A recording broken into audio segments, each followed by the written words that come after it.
네, 우리 오늘 함께 나눌 말씀입니다. 우리 23일자 말씀, 우리 욥기 38장 39절부터 39장 4절까지 우리 한 절씩 저 여러분들이 교독하겠습니다. 저부터 읽겠습니다. 네가 사자를 위하여 먹이를 사냥하겠느냐? 젊은 사자의 식욕을 채우겠느냐? 그것들이 굴에 엎드리며 숲에 앉아 숨어 기다리느니라. 까마귀 새끼가 하나님을 향하여 부르짖으며 먹을 것이 없어서 허우적거릴 때에 그것을 위하여 먹이를 마련하는 이가 누구냐?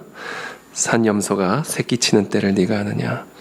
암사슴이 새끼 낳는 것을 네가 본 적이 있느냐? 그것이 몇 달 만에 만삭되는지 아느냐? 그 낳을 때를 아느냐? 그것들은 몸을 구부리고 새끼를 낳으니 그 괴로움이 지나가고. 함께 읽습니다. 그 새끼는 강하여져서 빈들에서 크다가 나간 후에는 다시 돌아오지 아니하느니라. 아멘.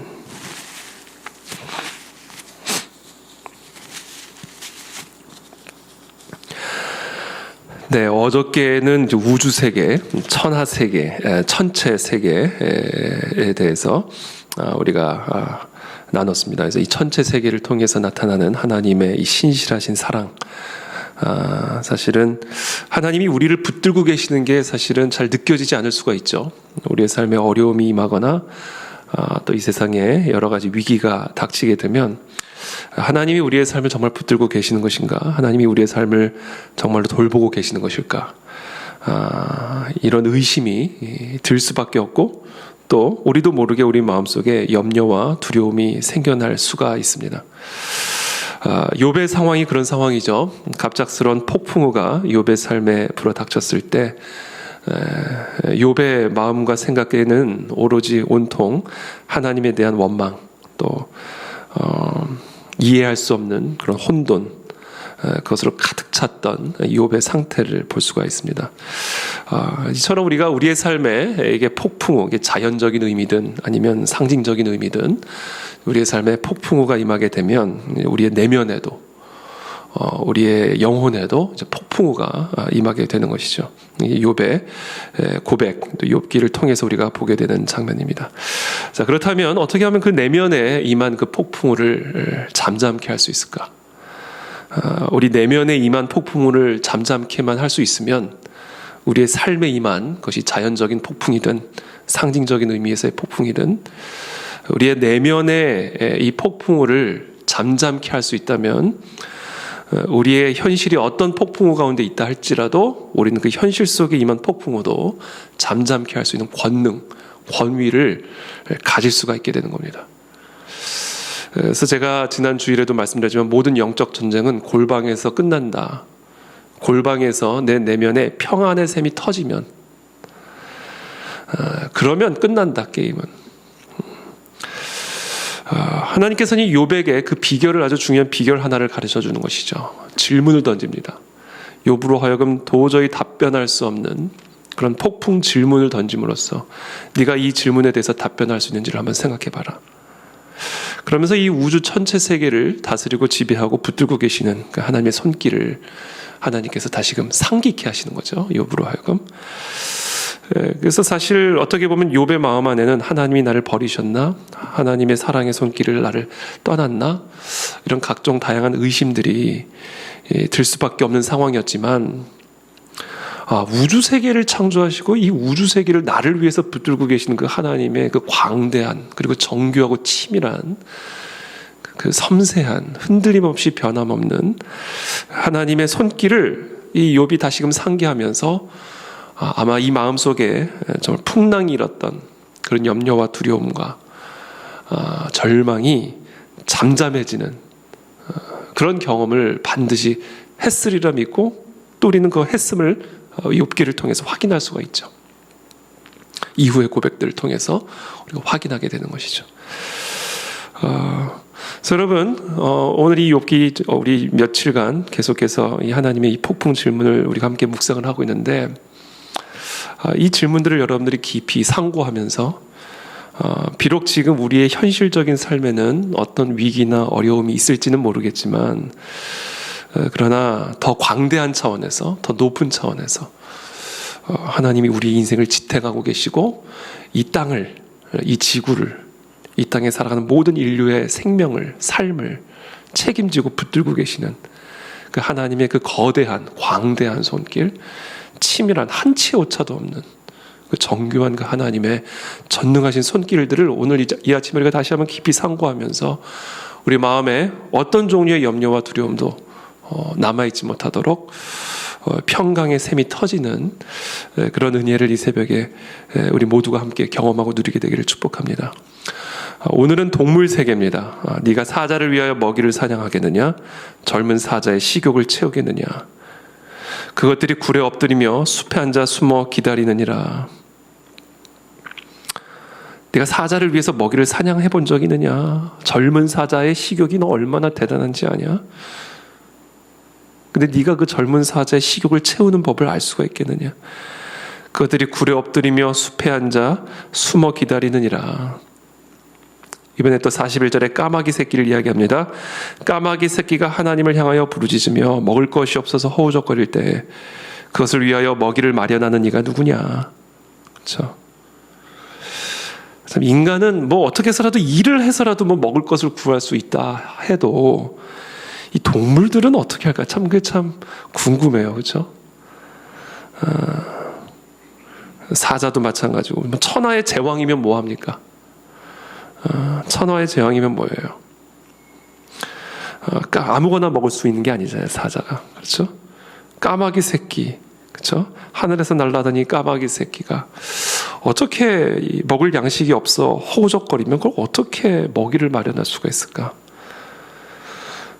1절에 산염소가 새끼 치는 때를 네가 아느냐? 암사슴이 새끼 낳는 것을 네가 본 적이 있느냐? 2절에 그것이 몇 달 만에 만삭되는지 아느냐? 그 낳을 때를 아느냐? 그렇죠? 산염소 새끼 치는 거, 암사슴이 새끼 낳는 거, 몇 달 만에 만삭되는 거, 그 낳을 때를 정하는 거, 이 모든 것을 다 하나님이 하신 일이다. 하나님이 하신 일. 하나님은 다 알고 계십니까? 암사슴이 새끼 치는 것까지도 알고 계시는 분이다. 그럼 무슨 얘기예요? 암사슴의 새끼까지 돌보신다는 얘기죠. 그 새끼를 임신한 산염소와 암사슴이 몇 달 동안 잉태를 하고 언제 낳았는지 이 모든 것을 정하신 분은 여호와 하나님이시다. 그와 같은 미물조차, 그 미물의 새끼조차 돌보시는 하나님. 그것들은 몸을 구부리고 새끼를 낳으니 그 괴로움이 지나가고 그 새끼는 강하여져서 빈들에서 크다가 나간 후에는 다시 돌아오지 아니하느니라. 자, 그렇게 미물, 산염소, 암사슴, 산염소는 뭐 산에서 사니까 산염소겠죠. 암사슴이 새끼 낳는 것까지 다 책임지신 하나님. 그 새끼가 낳으면 강하여진다는 거예요. 근데 어디서 강하여진다고 되어 있어요? 4절에 빈들에서. 아니 어떻게 빈들에서 새끼가 강해집니까? 어떻게 빈들에서 새끼가 클 수가 있습니까? 어느 정도로 크냐면 나간 후에는 다시 돌아올 필요가 없을 정도로 스스로 성장해서 커가지고 독립을 해서 나아가는 이 암사슴의 새끼, 산염소의 새끼. 그러니까 결국 지금 하나님께서 이 모든 오늘 본문을 통해서 하시는 말씀은 뭐냐면, 봐라, 암사슴 새끼, 산염소 새끼, 나 그것까지도 다 돌본다. 빈들에서 큰다, 얘네들은. 아무것도 없는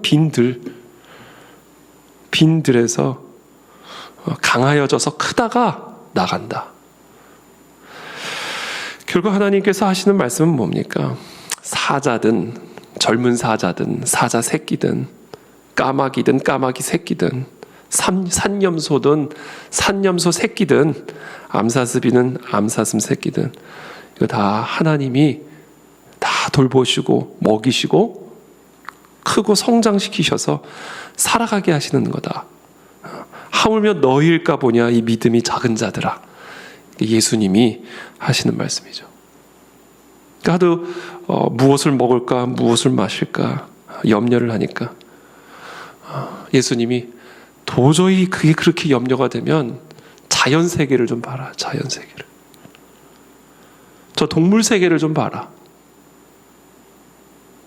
공중의 새를 보라. 심지도 않고 거두지도 않는데 창고에 모아들이지도 않고, 그런데 너희 하늘에 계신 아버지께서 그들을 다 기르시지 않냐. 너희는 이것들보다 귀하지 않냐? 공중의 새보다 너희들이 귀하지 않냐?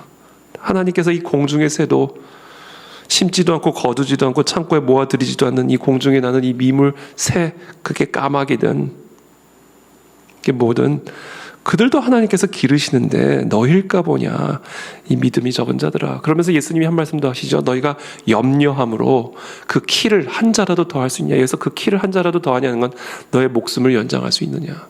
그러니까 너희의 염려가 너희의 목숨을 연장시킬 수 있냐. 그러면서 예수님이 이 자연세계를 바라보면서 그 쓸데없는 염려를 그치라는 거예요. 모든 것은 하나님의 주권에 달린 것이고 하나님의 손에 우리의 생명이 있는 것이지 무슨 염려함으로 생명을 지킬 수 있는 것처럼 착각하고 사냐. 그런 착각으로부터 깨어나라. 이게 지금 욥에게 이 질문을 던지는 것이고 예수님께서는 자연세계를 보고 배워라.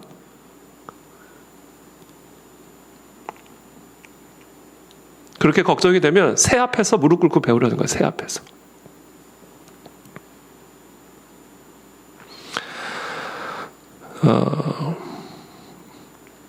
예수님이 그러니까 우리가 왜 그런 염려를 하는가? 예수님이 이 이야기를 하세요. 사실은 그 마태복음에서 이 공중의 새를 보라는 말씀하시기 전에 이런 말씀하시죠. 목숨을 위해 무엇을 먹을까? 무엇을 마실까? 몸을 위하여 무엇을 입을까? 염려하지 말라. 그러니까 이 염려의 이유가 뭐냐면 목숨을 위하기 때문이다라는 얘기입니다. 우리가 목숨을 위하기 때문에, 우리가 몸을 위하기 때문에 염려한다라는 거예요. 이게 염려의 이유다라는 겁니다. 그러면서 예수님이 말씀하신 게 뭐냐면 목숨을 위해서 무엇을 먹을까? 이게 염려의 이유라는 거예요. 몸을 위해서 무엇을 입을까? 이게 염려의 이유라는 거예요. 목숨을 위하고 몸을 위하는 게 모든 염려의 이유라는 겁니다. 그러면서 예수님 무슨 말씀하시냐면 목숨이 음식보다 중하지 아니하며 몸이 의복보다 중하지 아니하냐? 얘들아, 목숨이 음식을 위해서 존재하냐?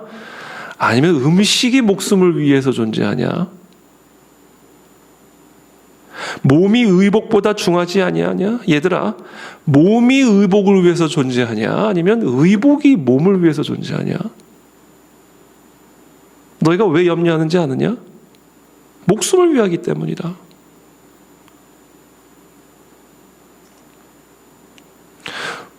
음식이 목숨을 위해서 존재하는데 목숨이 음식을 위해 사니까 염려하는 거다.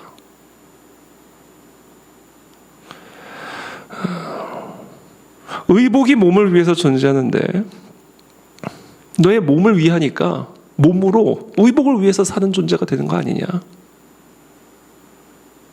이게 얼마나 우리가 어리석은지를 예수님이 깨우쳐 주시는 거예요. 저 어렸을 때 제 친구, 저 아주 어렸을 때 초등학교 때죠. 유치원 때인가 초등학교 때인가 제 옆집 친구가 있었는데 옆집 친구 집에서 개를 키웠어요. 옆집 친구에서 이제 개를 키웠는데 이제 항상 뭐 바로 옆집이니까 담벼락 하나를 두고 뭐 옆집에서 사니까 뭐 담벼락으로도 뭐 계속 뭐 소리치면서 놀고 하여튼 뭐 아주 친하게 지냈던 아주 친한 친구였습니다. 근데 그 집에 이제 개를 키웠는데 걔네 집 마당에서 갑자기 으악 소리가 나는 거예요. 그래서 제가 달려갔어요. 그랬더니 그 개한테 자기 집 개한테 물린 거예요. 자기 집 개한테 자기 허벅지를 물린 거예요. 근데 뭐냐면 소세지를 들고 있었는데 이 개가 소세지를 달라고 그랬던 모양이에요. 저도 뭐 정확한 그 당시 현장에 있진 않았기 때문에. 근데 이 소세지를 끝까지 안 준 모양이에요. 얘가. 이 개가 제 친구 허벅지를 물어버린 거예요. 그래서 제가 그때 허벅지가 중요하냐 소세지가 중요하냐 그 생각을 했어요. 아니 넌 네 소세지가 중요하냐 네 허벅지가 중요하냐. 당연히 소세지를 던져줘서 네 허벅지를 구했어야지. 제가 그 당시 그렇게 걔한테 얘기한 건 아니지만 제가 속으로 생각한 거예요. 아니 나 같으면 당연히 소세지 던져주고 내 허벅지를 구하지. 소세지 구하겠다고 허벅지를 내놔? 우리가 그런 어리석은 삶 사는 거예요. 이게 마귀에게 물리는 겁니다. 마귀에게 물리는 거예요. 목숨을 위하는 사람은요, 마귀에게 물립니다. 몸을 위해서 사는 사람은요, 마귀에게 물리게 되어 있어요. 왜? 의복이 몸을 위해서 존재하는데 몸을 위하는 사람은요, 몸을 가지고 의복 위해서 살게 되어 있어요. 그래서 마귀에게 물립니다. 음식이 목숨을 위해서 존재를 하는데 목숨을 위해서 살아가는 사람은요, 자신의 목숨으로 음식을 위해 살아가게 되어 있습니다. 그래서 마귀에게 무조건 물리게 되어 있습니다. 그래서 예수님이 정말 너무나 어리석은 사단마귀의 미혹과 속임수에 넘어가 있는 사람들을 깨워주기 위해서 이렇게 어리석냐? 그러면 차라리 새 앞에서 무릎 꿇고 배워. 이야기하시는 겁니다, 지금. 자연새, 공중에 나는 새를 봐라. 그리고 배워라. 들의 백합화가 어떻게 자라나는지를 봐라. 백합화 앞에서 무릎 꿇고 배워라. 백합화가 스스로 일을 하는 걸 봤냐? 길쌈을 하는 걸 봤냐? 옷감을 짜는 걸 봤냐? 솔로몬의 모든 영광이 이 들풀에 꽃 하나만 하지 못하다. 예수님 말씀하시는 거죠. 그러면서 예수님 이렇게 말씀하세요. 오늘 있다가 내일 아궁이에 던져지는 들풀도 하나님이 이렇게 입히시거늘 하물며 너희일까 보냐? 이 믿음이 작은 자들아. 그럼 왜 우리로 하여금 이렇게 믿음이 작은 자가 되게 만들까? 신앙생활 10년, 20년, 50년을 해도 왜 우리는 이렇게 믿음이 작은 자가 되어가지고 목숨을 위해서 사는 자가 될까? 몸을 위해서 살아가는 자들이 될까? 그래서 왜 염려와 두려움에 물려있는 삶을 살아가는 것일까? 마귀에게 그냥 딱 물려있는 그런 삶을 살까? 우리가 살아가는 무엇을 위해서 사는가가 잘못되어 있기 때문입니다. 내가 내 생명을 무엇을 위해 사는가? 내가 내 몸을 무엇을 위해서 사는가? 이게 지금 잘못되어 있기 때문에 마귀에게 물리는 거예요. 그래서 예수님이 이 말씀을 쭉 하시면서 결론, 그러므로 너희는 먼저 그의 나라와 그의 의를 구하라. 이게 결론이에요, 여러분.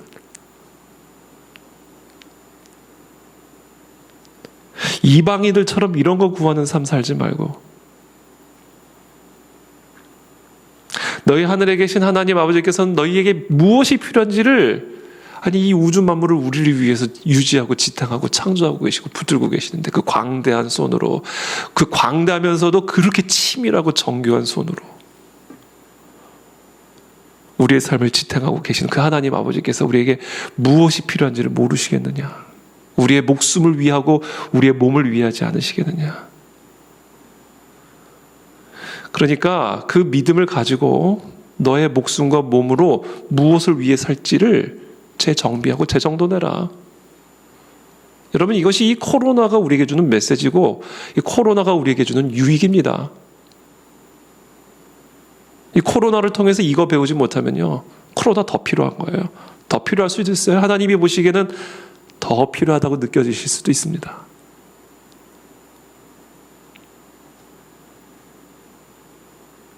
그래서 예수님의 결론이에요. 너희는 먼저 우선이 중에 순서가 중요합니다. 이런 코스 요리도요, 순서가 뒤죽박죽 나오면 맛이 그냥 다더라. 아무리 똑같은 코스 요리여도요, 나오는 순서가 틀려버리면 그냥 밥맛 툭 떨어져 버리는 거예요. 순서가 중요합니다. 순서가. 너희는 먼저 그의 나라와 그의 의를 구하라. 이게 뭐예요? 너희의 목숨과 몸으로 먼저 하나님을 위하는 삶을 살아라. 우리의 목숨을 다하여, 우리의 몸을 다하여 하나님이 기뻐하시는 일을 위해 헌신하라는 거예요. 하나님의 나라와 그 의를 구하는 삶에 너의 생명과 너의 목숨과 몸을 위해서 한번 다 해봐라. 그러면 너의 입을 것을 책임져 주지 않으시는지, 너의 목숨을 돌보지 않으시는지를 한번 봐라, 이거예요. 이게 여러분 우리의 목숨과 몸을 진짜로 위하는 삶의 원리입니다. 먼저예요, 먼저. 왜? 그 먼저가 믿음이거든요. 믿음.